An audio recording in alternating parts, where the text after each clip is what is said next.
গাইছে এই নিচিনা বেটাৰি কি ধৰণে চাৰ্জ কৰা হয় আজি মই দেখুৱাই দিম। এই ৰঙা ট্ৰান্সফাৰ ল'ব, ৰঙা দুডাল তাৰ কাৰেণ্টত সোমাই দিব আৰু এই নীলা দুডাল তাত বেটাৰি চাৰ্জ কৰি দিব। মই আজি দেখুৱাই দিম, গোটেইখিনি চাই থাকক। এই চাইডটো হ'ল প্লাছ চাইড, এই চাইডটো হ'ল মাইনাছ চাইড। আপোনালোকে সদায় মনত ৰাখিব।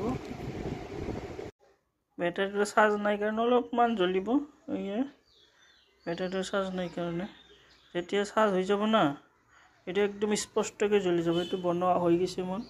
এইটো চাই ল'ব কি ধৰণে বনাই দিছোঁ মই।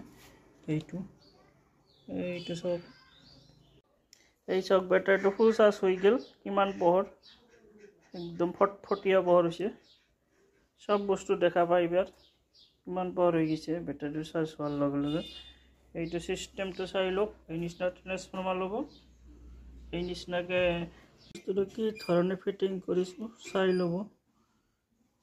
ইয়াতে চাৰিটা ডাইট ফিটিং কৰা আছে আৰু ইয়াতে এটা দিয়া আছে ফিজ ষ্টাৰ, এই কলাৰটো ফিজ ষ্টাৰ দিয়া আছে।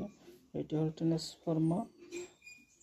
গোটেইখিনি বস্তু ইয়াতে লগাইছে। এই নিচিনা বেটাৰী কি ধৰণে চাৰ্জ কৰা হয় আজি মই দেখুৱাই দিম।